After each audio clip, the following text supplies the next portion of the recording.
veil, wipe away tears, remove all sorrow and all fears, for beyond the veil all is right, all is whole. Grant me this sight. Okay, so tell me guys how you felt about it. Very good. It's wonderful. Life-changing. Who said that? I did. Say that. Because your life needed changing. Yeah. Just kidding. No, I didn't. I'm not kidding. Do you feel better physically? I don't know about that yet. All is well. Yeah. Absolutely. I don't worry about that. But you're gonna feel that. Oh, yeah. You're gonna feel that, you're gonna know it. And this is gonna be a far distant thing in the past. Definitely. You know, but I feel that this retreat may involve one more step in Jacob's life. Good. I felt like it was very direct. It was very much like put down your identity of selfhood and pick up the identity of that Christ consciousness and just live through that and not focus so much on when you mess up, because you know it's always there. It's not something that you're adding to yourself. It's always there. And no matter what you do or you perceive as doing wrong, it's, you know, that's nothing. That's just part of the moral consciousness, and you just go back to your true nature. Just Pretty direct. Well, That's called going to the cross. Take up your cross daily. The cross is the place where you choose to make an identity shift every day, until you've made it. Until you don't. I'll tell you what I liked. Are you doing Ash Wednesday or what? She's doing this on her forehead. She's Yeah, looking at you know crosses. what, that symbolic thing was so interesting, the doorpost of your mind. Because you see Catholics doing that all the time and you wonder, do they know what that means? No, they're not doing that. Yeah, they do, and they're Yeah, doing here. yes, but that has nothing to do with the Passover. No, That has nothing to do with the Passover. maybe it does. It doesn't, it's the cross. Yeah. It's the cross, it has nothing to do with the Passover. Oh, I think it's the association of the Yeah. mind with the doorless. But Nobody does this Catholic. I know on Ash Wednesday, remember, man, that thou art dust, and into dust thou shalt return. But that for sure is not the Passover. No, I know they don't know. I know they don't know. Yeah, but they don't even talk about the Passover, it's No, meaningless. but they're actually they're actually doing something that is symbolic that they don't know. I don't know, I still do it. If I hear an ambulance, I do this. I do it. For me, You do that, it and you would. If I hear an ambulance, I know somebody's in trouble. But now you know what it You know, means. that's my blessing for them. I know some of the Catholics do it, they put the sign of the cross on their forehead, on their lips, and their heart. And it's Christ being my mind and my lips and my heart. Is that true? Yeah, it's true. Yes. I like that. I like it. I like anything that helps me remember and brings me back into focus. I like it. I like the retreat for me was really getting a deeper understanding of the oneness. That's what I wanted people, because if we don't start somewhere getting a hold of that, see, this is what was so sad to me about Sunday. My heart was broken when I left. And I just felt so bad for Lisa. She just was so completely undone. And I knew that I didn't do it right, because I was trying to reach her with the truth, and she was all into the emotional body, and she wasn't into the mind part at all. And I shouldn't have. What I should have said was, honey, I'm not taking Jesus from you.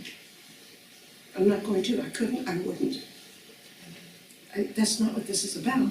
But I didn't say it, and I didn't think that until, way later. I also remembered that during that 5 years after Margaret's funeral, and I came back, closed my Bible, and I didn't go to church, I didn't preach anymore, I did nothing. Just closed it and went for walks. And a patient came in with that Science and Health, which is a Christian Science textbook. And, you know, I'm not a fundamentalist. I never have been, so I didn't have that feeling of go get your textbook out of here before it contaminates me, you know? I just don't have those feelings about anything. You know, I'll open up, I'll listen and see what God has for me. And so I took it home, and I stayed up all night, and I read it. And I was amazed, I loved it. And it really, it fed me. Finally, I was like starving for so long. And I hung on to it. And then I went to a Christian Science retreat. It was a 4-day thing. And it was given by, it was only 7 of us, and it was given by the lady that I had chosen to be my mentor and teach me what they're really saying here. But what it was the transition from working to gain something to let's start out with where you really are. Let's start out with, do you know, you guys who are in Unity, religious science, and all these other, Christian Science was the beginning of it. You know, the Fillmores that started Unity, they learned under her. Joe Goldsmith, that you all read and love, he was a Christian Scientist before he broke away from it. You know, all these people who got that, it was a very, very profound move at one time. But it taught, what it said was, you know, that you came as you were created. And that you don't have to gain something, you just have to awaken to that. And I thought, you know, that definitely was scriptural. I mean, I loved it. But I wanted to know, well, what do you do about Genesis 2? You know, where, you know, from 1.2 on, you're a disaster. And you've got to build your way up to being something good. And they said, well, the first chapter of Genesis is God speaking in the mind of God and what he's done. The rest is man's interpretation, which is the beginning of religion. And so we're trying to work our way out of that. The thing that I really loved was, I am not immortal. I mean, I never thought that before until I made you all say it. And I have never been immortal. I'm not immortal, and I've never been immortal. I have never not been a spiritual being. From before the foundation of the world, I was in him, a spiritual being. Job says, before the earth was, the foundation of the earth was laid, or whatever was formed, the sons of God stood before the Lord and shouted for joy. And I was there. And so were you. And in Psalms 90, it says, before the foundation of the earth, before this was laid, you were our dwelling place from generation to generation, always. And so if we believe that, we can't have a mortal beginning point. You know, we have to just disregard that whole concept. And we have to know, that's why he said, well, who's my mother? Your mother's outside, well, who's my mother? It sounded gross, but what he's doing is denying mortality. And he's saying, my mother was anybody that does the will of God, and my brother is anybody that follows. Do you understand? It wasn't as harsh as it sounds when you read it. But if we could say, this is oneness. Who said oneness? I love it because you can't gain, you can talk about oneness and you can say, yes, it's true, and Jesus said that they may be one as I am one with you, and let they and I be one, and them and me and them, and one, not two. There's not two of us. I didn't get it. I read it. I believed it, but I didn't get it. I knew there was a middle wall partition that was broken down, making of the two one new, but I didn't know how that happened. I mean, I just didn't get it until my granddaughter. And then it was the face of Jesus and his voice.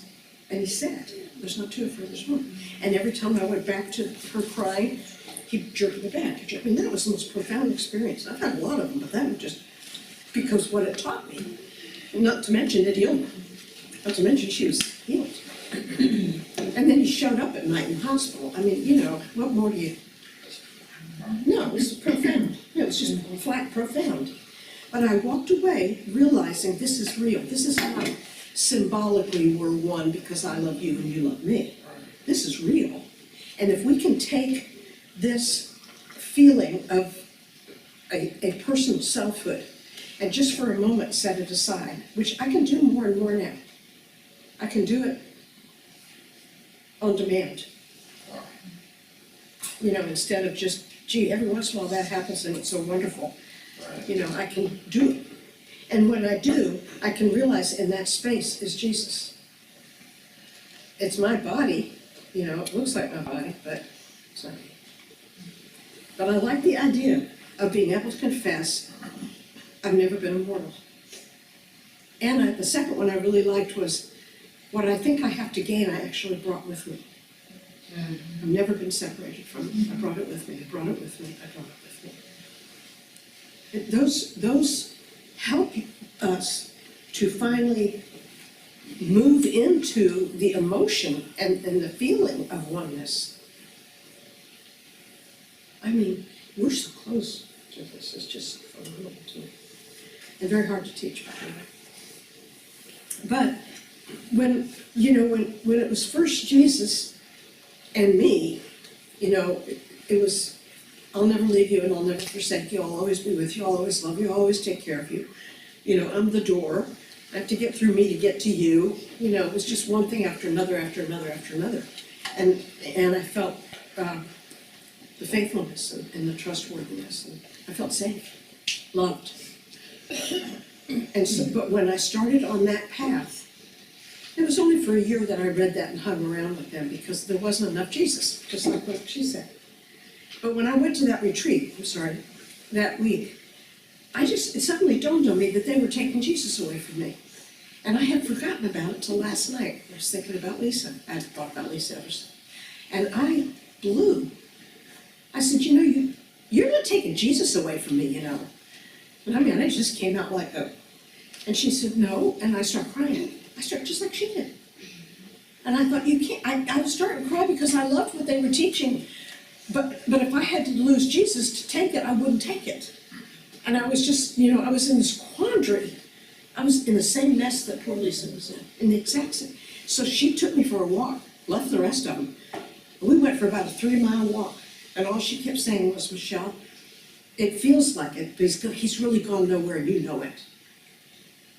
I said, but I don't feel him like I used to. And she said, when you feel him again, he'll be inside of you, and everything will be different. And that's exactly what happened. Exactly. But it was a struggle. I got over crying over it, and I got over thinking that somebody was trying to take the best thing that ever happened to me away from me. But I still had that thing. I would still talk to Jesus and say, I don't know. I don't feel close to you like I used to, and I think I've done something wrong. I got no Catholic, so, but, you know, that's my condemnation trip. Done something wrong. And so, you know, I really identified with what she, you know, I don't think she was, a couple of people said that she was just, you know, they had their judgments. It was no judgment.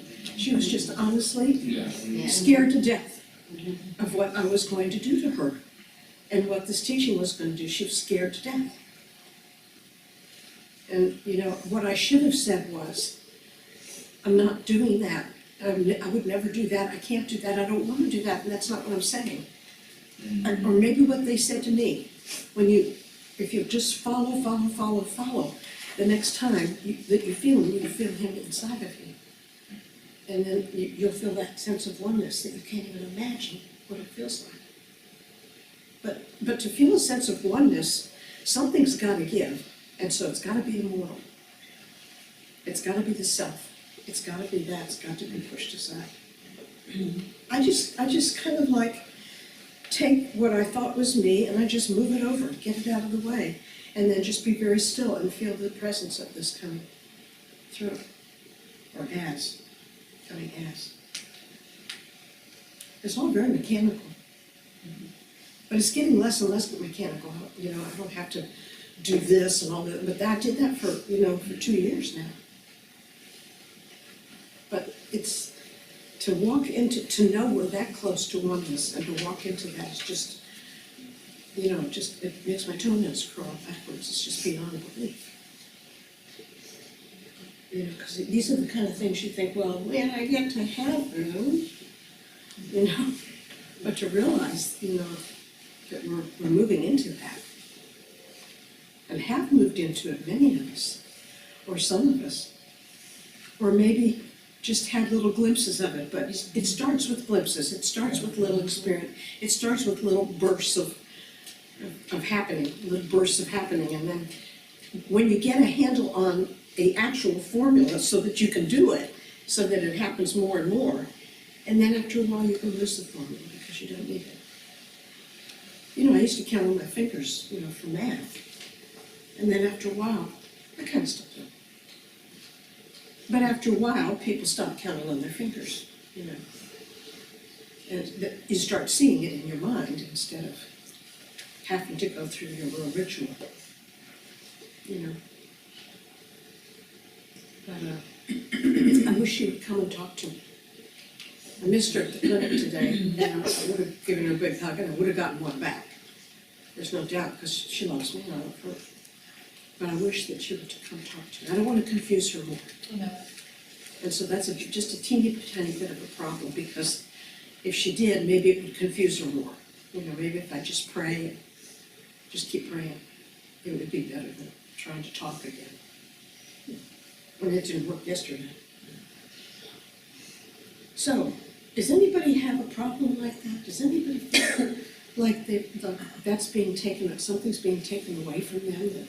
No, power. On the contrary. Okay, like I think. Claire? I was just gonna say, one of the things that I shared with Erin was, and I used the example in Buddhism where they say the idea of emptiness. And to me, when I first heard that, it just sounded like awful, because, you want that feeling of Jesus and the Lord with you. But I realized more and more that even though the idea of emptiness, I think, in my parallel would be that feeling of fullness of the spirit and emptiness of the self. That's exactly it. But what happened was that the idea wasn't well enough developed in my consciousness, and so So it sounded gross to and you. it pulled my energy out, and so I couldn't just put it on the shelf and let it be developed. And I almost wondered, if that's the same thing that she was Close. experiencing. You're saying different words, but I'm sure that's what she's feeling. But I can say that I create an empty space. And then the next thing I know is that It's full. it's filled. But I create an empty space. It only lasts a nanosecond that it's empty, but I have to create an empty space. But then you have the fullness of the idea rather than it just being emptiness. No, it doesn't stay empty. No.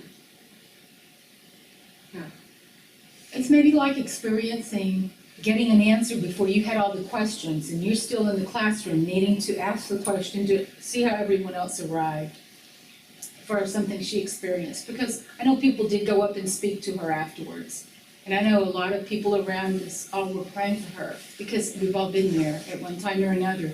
Oneness is a strange thing for some people, and I was one of them at one time. I understood it, but I hadn't lived it. So maybe she was understanding some of it, but not living it yet. And Revelation The first really time I signs it saw up. it, Tricia, was when I was reading about Mary going to the tomb, Yes, that was, and the stone had been rolled away, and she was freaking out because, where was the body of Jesus? She was only told thither over it. And the gardener was standing there, and she said, "They've taken my Lord away, do you know what they've done?" And he said, "Mary, Mary." And as soon as he said her name, she knew that was Jesus. And then it dawned on me, that was the gardener, but it was the gardener. And that what he's done now is occupy all persons. If he took the mortal and buried it, and when he came up, he came up as the life of every living thing. I never heard that before. well, that was the analogy that I came to yesterday. I wish you had stood up and said it. I was trying to raise my hand, but there was conflict on the other side And of the everybody room. was talking at once, and I hate that because I can't hear what I'm supposed to be hearing, and That was how I absorbed it when, a few years back, how I finally, the pieces came together. And I always placed myself in the feeling, in the shoes of Mary, how she must have felt. well, it was the same when he was out on the, all this was after the resurrection, when he was out on the shores, Yes. and he was cooking a meal, And, you know, and it wasn't until he said, "Come and dine," that they realized who it was. Because it was a fisherman. It was a fisherman. That was it for me. Emmaus, yeah, the road to Emmaus. And the road to Emmaus. Yeah. That's a classic. You know, he was just a stranger wandering along. He really was a stranger wandering along. But they recognized Christ. I mean, and that, if we could start seeing that in everybody. Just, you won't like see it, you know it. It's a knowing of it. The respect that you start having for people would be outrageous. Just to love and respect. The ability to take hold of what I know I am and what I know you are, and take hold of it together and realize the strength of that moment, and see a person able to throw off a disease or throw off a covering of something. I mean, it would take a nanosecond. It wouldn't take a nanosecond. You know, because instead of trying to heal something, I'm strengthening the same thing that I have within me by reaching out and joining with it. And join with it and strengthen it and lend my strength to it. And poof, poof, the covering's gone, poof. I mean, it's powerful. I mean, it really is powerful. That's how Jesus did it. And that's how Jesus. You know, I asked him a million times for so many years, how are you doing these things? How did you do these things? How am I supposed to do it if I don't know how you did it? And then finally, the answer was, it wasn't what I did. I knew that because he did something different every time. He confused me.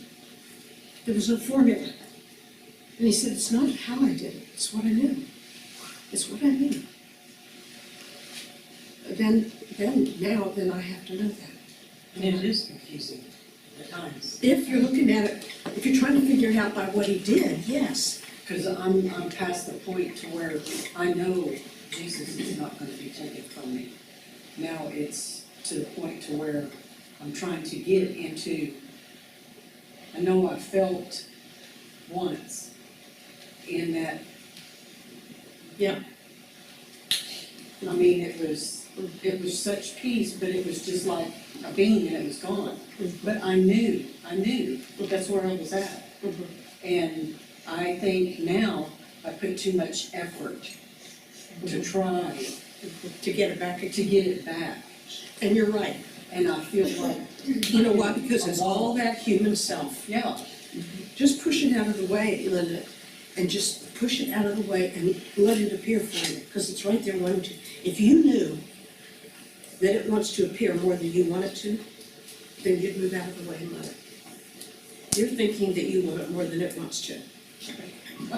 because it does, you know, when I It's talk true. about Jesus, I do, I But you have to don't. get on. It wants to appear more than you want it to. You gotta know that. And then in John 9, where the man was born blind from his birth, which is symbolic of the mortal. And he took the clay. And that's the mortal identity. Clay. And he said, go wash in the pool called Sent, to be sent. And he washed and he came back and when they grilled him, who are you? Aren't you just the beggar? Aren't you just the beggar? And he said, no, I am. Yeah. And when he said, I am, they threw him out of the sea. I am. Because it was the only thing left was the great I am. It was the only thing left. When it was all washed away, that was all that was left. Yes. The covering was gone. The covering that blinded was gone. 2 Corinthians is a good book to read for this. It's a good book to read. There's a lot of examples. I mean, it's just one example after another. I'm glad you said that, Emmaus, because I had forgotten. I knew there was 3 things. Yeah, Emmaus. And then, you know, Thomas, he didn't even know who he was until he put his finger in the holes. He didn't even know. So what did he look like to him? I don't know. It was also when he spoke that they knew. It wasn't what they saw, it was when he spoke. This is a huge thing, you guys. This is not a small little, this is a huge, huge thing. That's one of the things that I sought when we came here, that you taught us in a Monday night meeting. or at least I recall it being here. I'm Because sorry, I I'm trying had to read that, I explain. had read that so many times in the Bible and I didn't quite grasp it. What? The oneness of seeing the fisherman and of Mary seeing him as the gardener. But we broke it down here and I finally went, oh gosh, aha, again. It changed my life. It was my last paradigm shift, not the last one, but a huge biggie. So when I forget that everything that I ever needed to know is in the Bible, I can't pick and choose, it's every word in it. And I go back to The those problem truths. is that you have to ask to be led where to read and ask for the Spirit to interpret it. Because we can't help but fall back into the junk that we've heard forever and ever. Amen. It's just so dull and so death producing. The Spirit, the letter really does kill. And so if we go in there with our human mind and we're saying, then we think, well, I'll figure out what this means. You can't. So you're gonna botch it up. You're gonna do what Tim LaHaye does, this present darkness, and you have a hydra-headed monster out there. And God killing everybody and burning them up and popping their eyeballs out and letting them go out, That's the human trying to understand the divine, how arrogant. And there's nothing heroic in that, not else. And the thing, I took my kids out of a Christian school because of that. They showed a movie of the end of the world, and the eyeballs coming out. They got in the car screaming, shaking all over. They were just two little girls. And I went in there and raised the roof off the top of the rafters. How could you do that? Right. And I never took them into a Christian school. My whole life I was so afraid of reading Revelations because it always seemed about doom and gloom, Yeah. death. Here's what you think. When you start reading it, think about the love and mercy of God removing one seal after another, one blinding covering after another, and all the garbage that comes out when it's removed. It's easy for me to see because we detoxify here.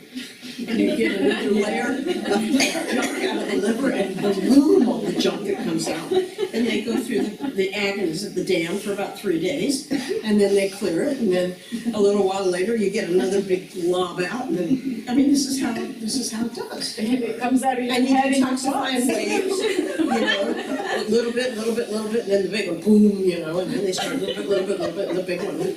Everybody goes through it, we have a little brand new baby, and you can tell when her liver's letting go of some of that metal. She has enough metal for a Geiger counter to go off, but every time she starts to let go, she gets irritable and fussy and crawls instead of trying to walk and whiny and not eat. And then in a day or two, she's wonderful again. But, we're getting it out. That's the same with Revelation. Just take one seal over, and then go back and read the last 3 chapters. And that's what appears for me, from within me, when all that's gone. There it is. There it is, the new heaven and the new earth, right here. That's cool. But read it that way, don't, and then don't try to take it apart, word by word, even chapter by chapter. Don't. Because you can't. And you'll come up with a conclusion that will be death to you, so don't do it. But it says, if anybody that reads this, their life will be blessed beyond measure. And that's the blessing, the last 3 chapters. No, to me, the blessing was, it caused all of this that I've been having a nice relationship with and whatnot, writing about, it all went inside. It was just like, what in the world? I'm not kidding you. And it was reading that throne room chapters, where every time they said blessing and honor and glory and might and majesty and strength and dominion and power, every time they did that, the 420 elders fell on their face and they worshipped, and all the angels worshipped, and everybody went berserk. Well, I realized that there was something inside of me going berserk with them. And then after a while, I would just read, I'd just read it for that. I'd read the 2 chapters or 3 chapters that keep having that in there, and I'd keep going back and reading it again and again, because I love that feeling. And then the night before the stroke, I had that huge experience where that's what it was. I was in paradise and I knew it, or I was in the garden of God in paradise, and I knew it. And it was amazing, it was amazing. Even the trees were singing with voices that sounded like musical instruments. Even the flowers were singing, and they had their voices that sounded like musical instruments, flutes, and it sounded like the most beautiful chorus, the most beautiful orchestra. It was amazing. And then I woke up, and I thought, wow, what an amazing experience. It was hard to talk. And then Mel and I went shopping. We went to Sam's. We met there with 2 different cars, and on the way home is when it started happening. And that's what I heard. I said, how should I pray? And I heard, go back to where I had you last night. And that's what I hung up. That's why I'm okay. I don't think I'd be okay if I didn't have something that strong. Maybe I would. Anyway, it's your fault. It didn't happen, Ted.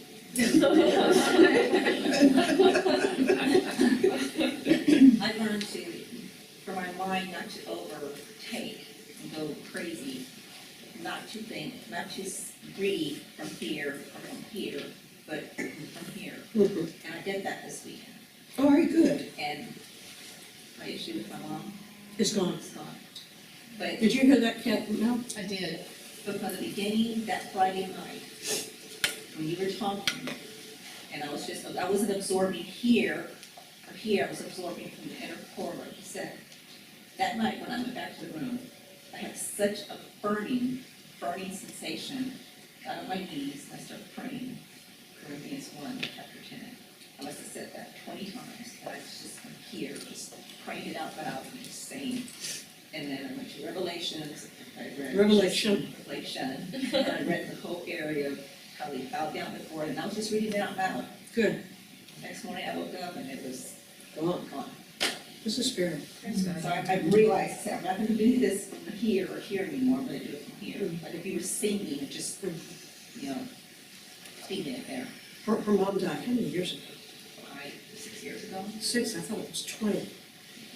And no, but seriously, there was a spirit of grief that absolutely consumed her every day. She was the saddest person I ever saw.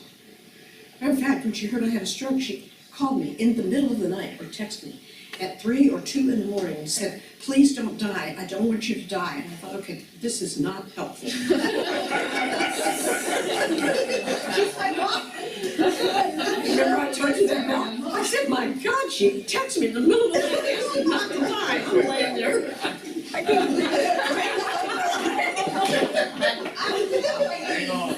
I said, this is not helpful.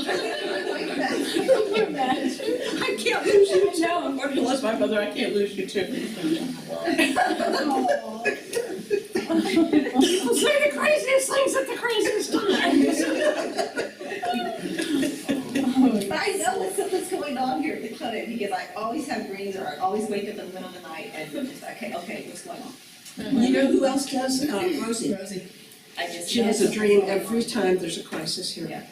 Whether it's a patient or I know. one of us or something, she always has a dream. She gets up and prays. So. Very tuned in, the two of you, very tuned into this place. She keeps you covered. Mm-hmm. Yes, she really does, and I feel safe with that. She has all kinds of dreams about us, and they always happen. I mean, it's just amazing. She's amazing. And this one just makes me like, don't do it. Please. Do you have like a template that you follow for each retreat? Because last year you did something that was very powerful for me. And this was a very incredible retreat as well, but it was when you had us close our eyes and you had to separate ourselves from our body. You remember that drill that you had us go through last year? You guys know what I'm talking about. And visualize stepping and letting that fall. That was powerful. I used that. I did it with this. You did. It helped me. To separate so what ourselves did you do? from the situation. You were trying to get us. Take off the mortal body. Take off our covering, our mortal body, and separate ourselves from our body. And, Gee, if you guys step aside. Thank you. And, push it aside. yeah. You don't If you guys had remember? brought it up this weekend, I would have done it again, because Some of us the did. visual is good. What? And some of us did it, it's the way to stay with you in the holy moment. But you told us when we first got there last year to take off our mortal thought and body and just let it, just get it out of the picture. And we all physically kind of did that, and just stepped out of it. And it was very powerful last year, it was very powerful this year. And to go back and try to review how to stay with you and to receive is to stay in the spirit. I had one lady come up and say, do you have any idea, do you ever listen to yourself? Do you have any idea what you're saying? I said, a pretty good idea. Oh, she was bad. Really? Mhm. It was hot. She said, because the Bible says, and I go, but what she said, I said, tell me where it says that, because I've never read that. But she couldn't. So I nailed her.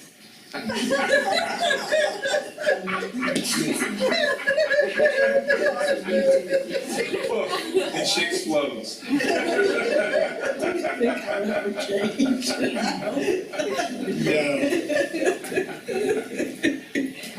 Oh, goodness.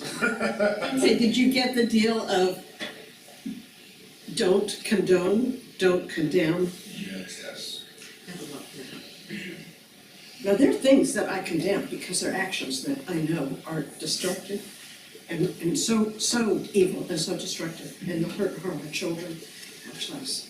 I condemn it, but I don't condemn the people that are involved in it. I see it as a covering over them, but I do condemn it. And I think we're supposed to, Jesus did. But I mean, how can you not? You know, I mean, there's a lot of things that people condone now that I can't. I just can't do that. It's insane. It is so insane that I think everybody's gone nuts. But that has nothing to do with the people that have gotten caught up under it. Nothing. That covering thing, that this weekend, it just like a light went on. The covering thing is there is no other way for us to be healed or to heal. And I don't know what it was that you said, but it penetrated my heart like. Good. She hard to be with? Yeah. Okay, good. They're sisters-in-law. I love my best friend. Yeah. Yeah, Susan. Donna. Donna. There was a guy from Australia that was a patient here. He called her Donna, and you called him what? Fred? Fred or something like His name was Bob. his name was Bob. Hi, Fred. And I'd always want to correct her, and I realized they're doing it on purpose. I'd say, hello, Donna, only the way he talked. Joe calls her Joe too. He's Bill. Joyce calls him I had somebody at the retreat, I called him, you know,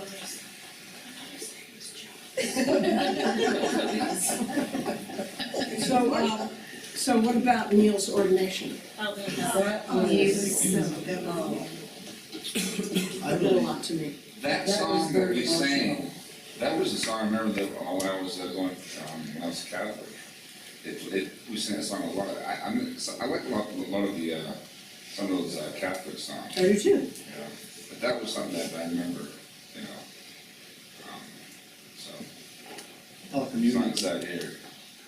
There's a song that I wanted Isaac to sing during communion, but I don't know if he did because my mind was so everywhere else, so I didn't even hear it. But it was, take our bread, we ask you, take our hearts. He did not. He did not? No. It's a Catholic song. I love it. In Bible school, my best friend she had been in the convent for a while, and then she left. And she had a voice like an angel, so played the guitar, and she had a voice like an angel. She would sing that, I loved it. Okay, anybody want to comment on anything, any confusion anywhere? anything that you think if you got it cleared up would help. Tony, how did you do? I'm still high. I'm still on high, it was so beautiful. Her high is my asleep.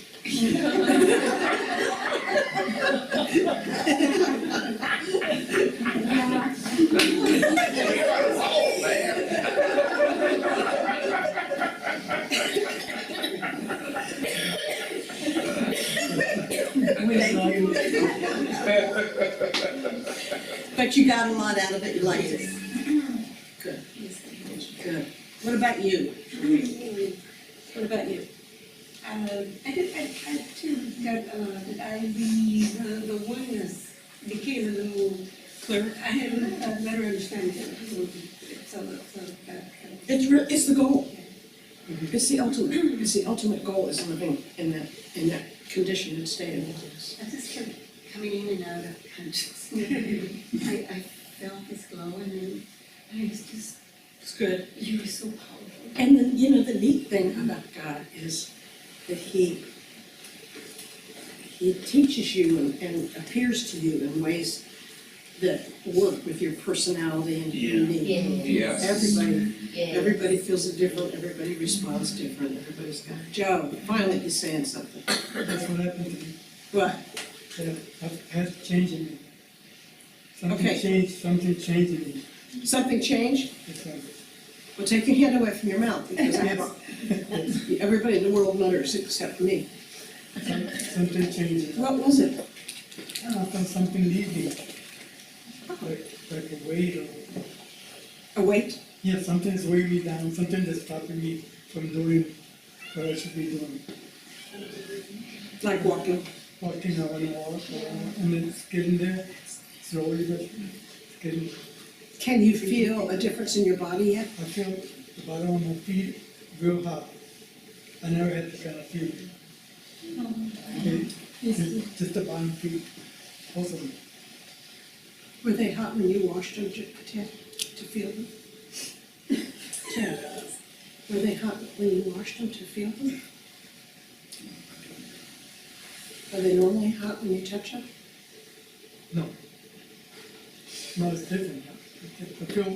I feel more, I can feel my feet more.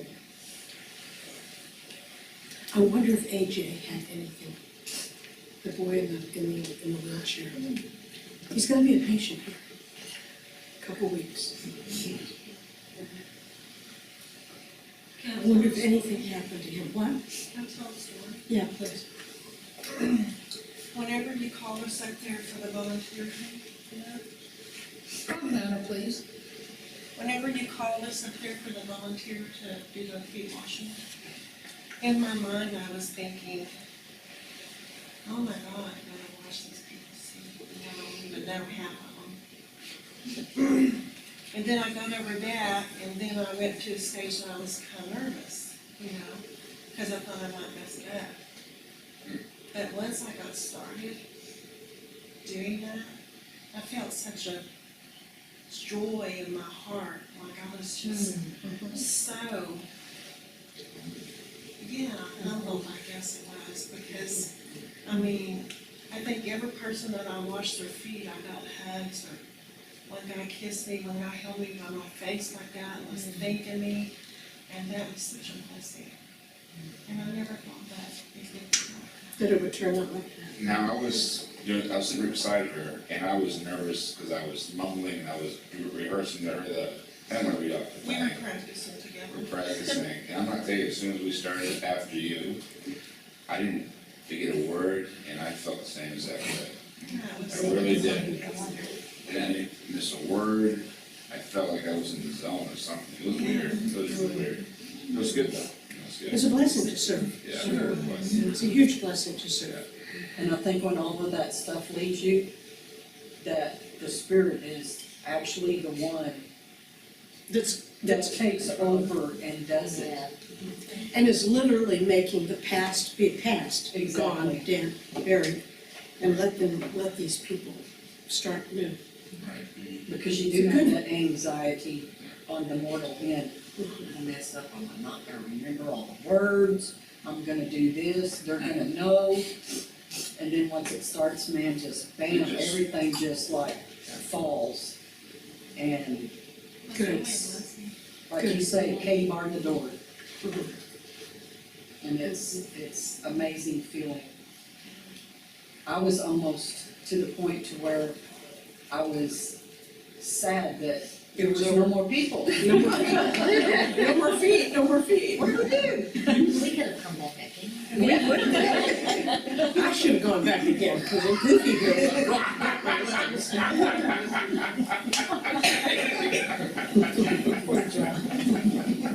You know, a lot of people came up this weekend and said that they'd been watching on YouTube all year. And when you laugh, that laugh of yours, they said, finally, we found the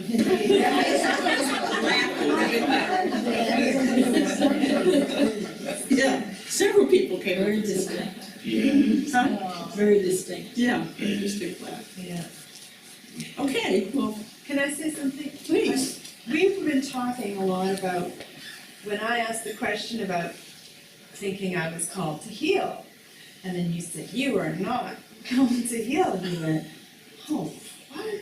And you were like, going through, and I thought, well, maybe I needed to clarify that I get that not me as a human, but we're still going, well, we're called to, not be attached to what happens or what it looks like, but thinking to, Jesus said, you go out, you heal the sick, and you whatever the lepers, and I get that without attachment, but we're still going, we're not clear. The very last day we feel not supposed to heal. We're like, Oh, I thought you answered her with, you're not supposed to heal everyone.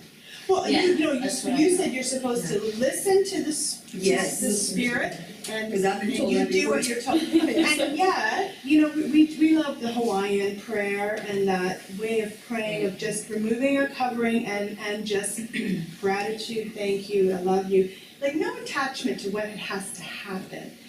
So could you say anything more on that? Because we're still a little bit like, what?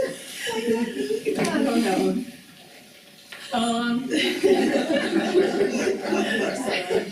Well, We're on a plane soon. the important thing is that you realize that there's only one begotten Son, and that is the only healer. Yes. The important thing is that you realize that the I and the self and all that stuff has to literally be moved out of the way for this, to get that feeling that accomplishes the healing. There's a lot of words that go out of people's mouth that fall flat on the ground and don't accomplish anything. But if you are faithful to move that out and to be still and wait until you realize that that's exactly what's happening here, and then proceed with it, then it really wasn't you. It was really, unless it was a real serious oneness, it really was the Holy Son of God acting as you. That was probably the first thing, because I just don't want people come up and say the craziest things to me.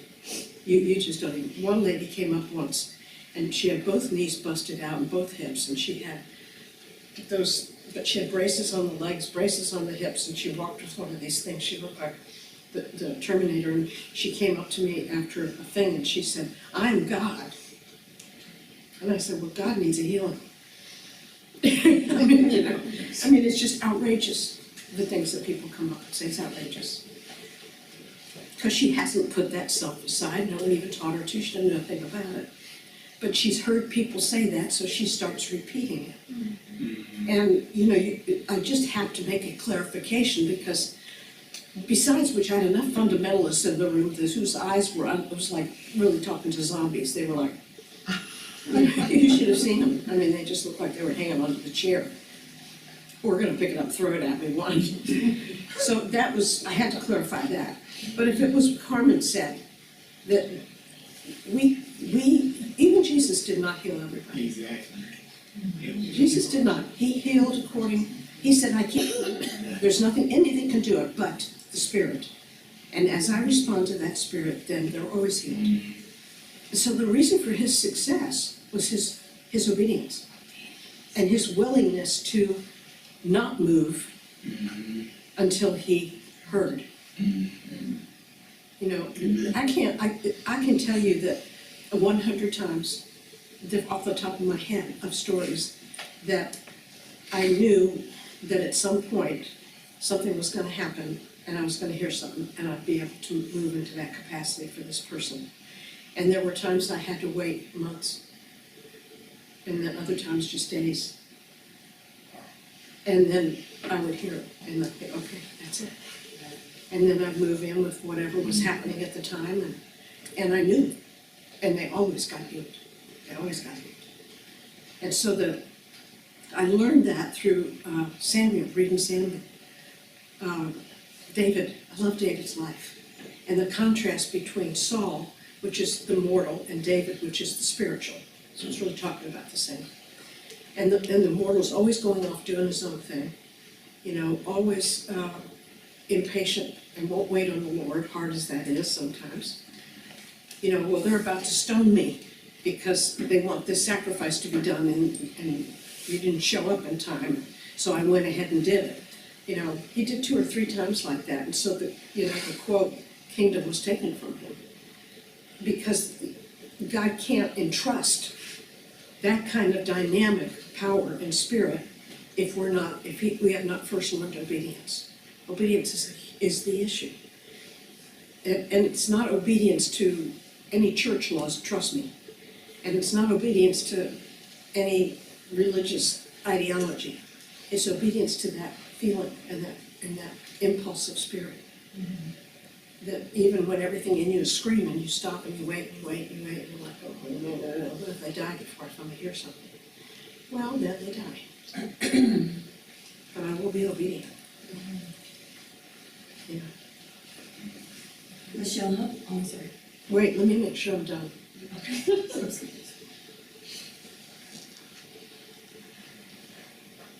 So I think I was coming from that. It's so much easier when I know the person, because then I know, are you a fruitcake or are you for real, Yeah, well, that's what we thought later, we thought, well, maybe she probably didn't know what I meant when I said that, and it wasn't a back and forth conversation, it's a question. My answer was more for everybody else. Yeah. So it probably wasn't really fair to you, it was more for everybody else. Yes. If you don't stop that, Paul, we're gonna have a broken door, Yeah. broken glass. Yeah, But does no, that I clarify, understand is that, that, yeah. Yes. I understand that people might take that and run a different direction with it, so. But it's so important, it's so important. And it really was, the first time I learned that was when I healed the man with the peach tree. Yeah. And then I ran across the hall and thought, oh, I can do this to her. And then she died, and I was just stunned. And then I realized, man, this isn't about you at all. This is not about you at all. It was a harsh lesson. And I was brand new at it, but I didn't forget it. And then I started reading Samuel, and it really, the thing about David was even if the Philistines came the exact same way they came the chapter before, doing the exact same threat, the exact same thing, he still didn't go back and do what he was told to do then. He still went into the sanctuary and waited on the Lord to tell him. And he'd say crazy things like, should I fight him? What do you mean? Should you fight him? They're about to destroy Jerusalem. But oh no. Should I fight them? And then if he got a yes, then he'd say, how should I fight them?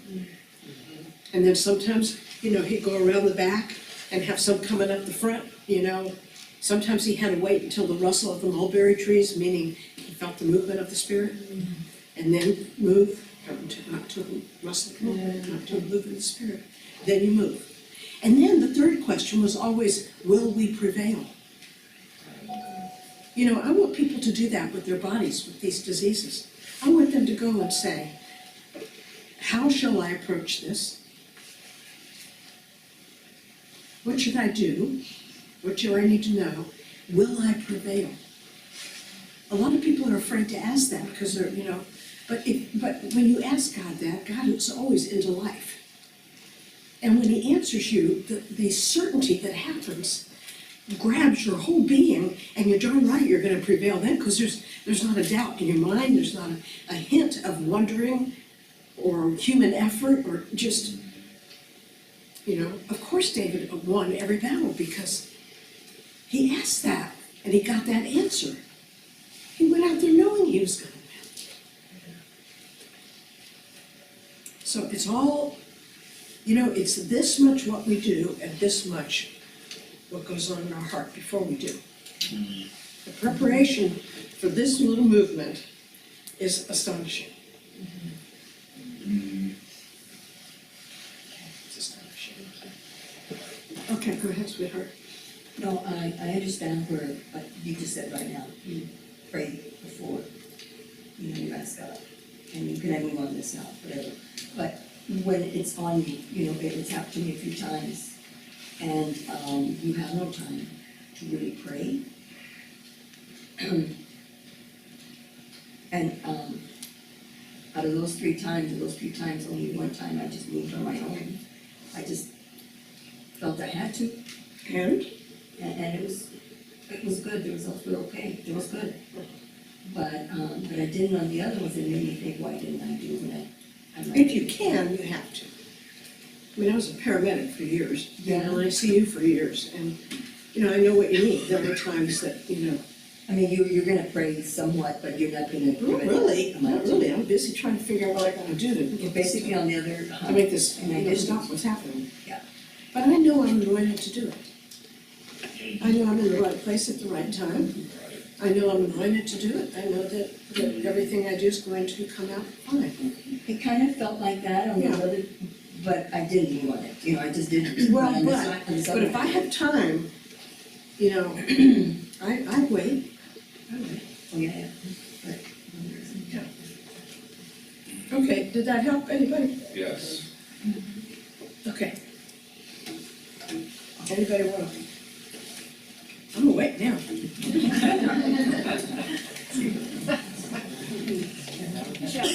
have a question. Go for it, Liz. Well, I'm noticing when you speak about healing and removing the covering, it appears to me we stop when the person passes on. Do we not just still continue, even if we feel drawn, to remove that covering? No. Okay. No, I say no. I know that there are, I think Mormons pray for the dead. I think Catholics pray for the dead. Yes. And maybe I'm missing it. Is it not though the covering in our own eyes to see the mortal? What again, I'm sorry? Is it not really we're removing our own covering from our own eyes because we have witnessed them as being mortal? You see, I have this feeling that when they move on, they are, I think they're met by 10,000 angels. And I think that they're right away scooped up and taught and loved, and they feel safe and comfortable, and they may have a lot that they have to learn and stuff.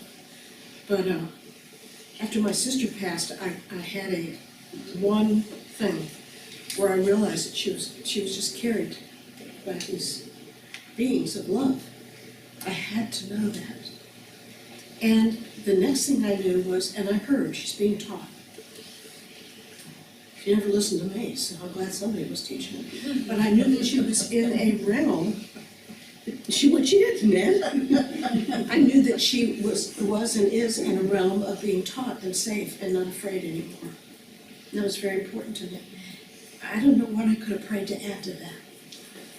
And so if I prayed anything, it was that I, finally pulled myself together, which took years. Took a long, long time. Long, long time. All right, anybody got anything else they want to add? You guys have put some good questions out there. No, I don't have a question. What? I have a question. Go ahead.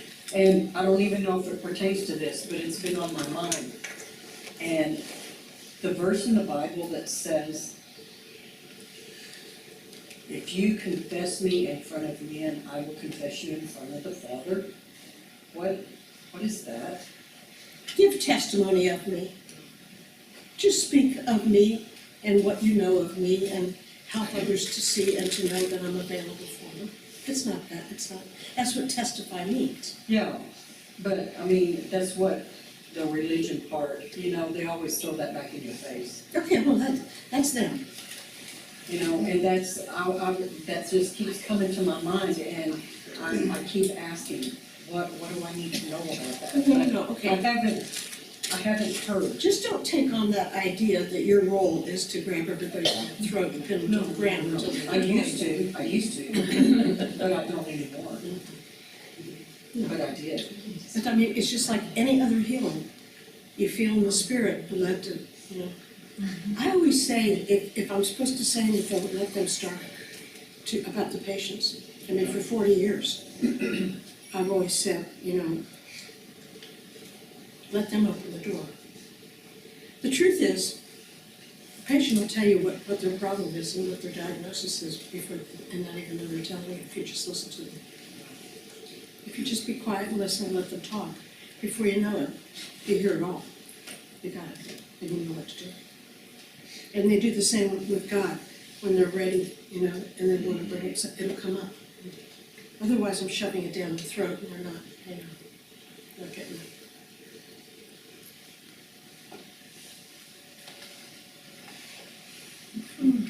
That's okay, good? Everybody good? Can we go home? Okay, thanks for coming out. We'll see you next Monday.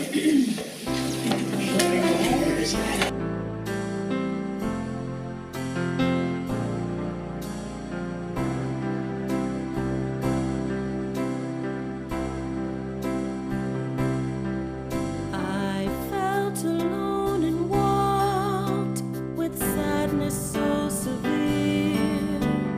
Didn't know what to do. Choked back desperate tears. Longed for hope and healing from seeming lack and fear. And as I walked, I saw a stream.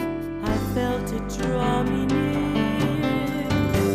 Everything will live where the river flows.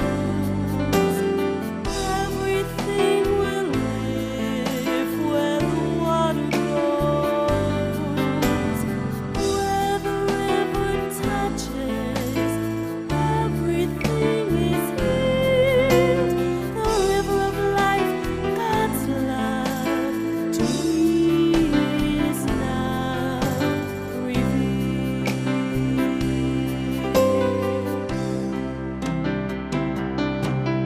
Was it possible I heard the water call my name? I stepped into its coolness and something seemed to change. I looked down at the water and much to my surprise, as though it had a purpose, the stream began to rise.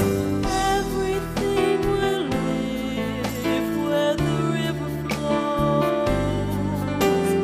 Everything will live where the water goes. Where the river touches, everything is healed. The river of life, God's love to me is now revealed.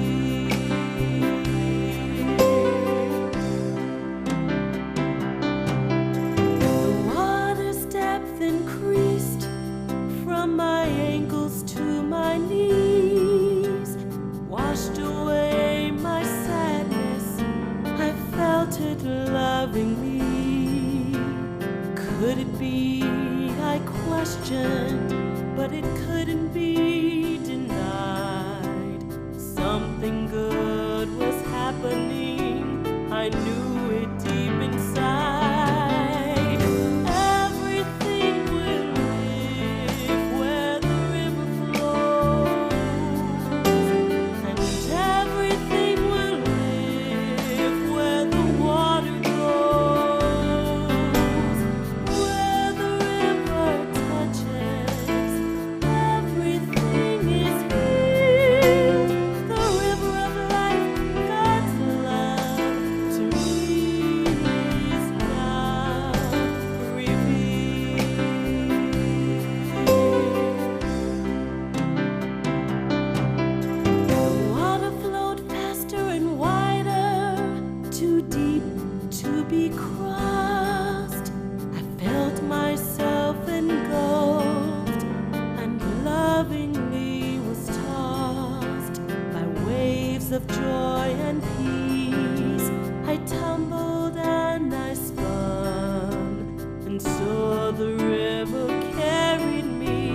as though we both were one. Everything will live where the river flows, and everything will live where the water goes. Where the river touches, everything is healed. The river of life, God's love, to me is now revealed.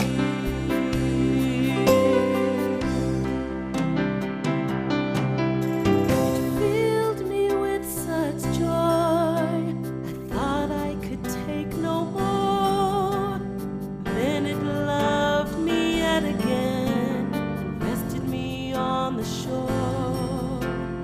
Fear was gone, and in its place a calm and peaceful glow, a gift to me of the loving embrace of the mighty river's flow.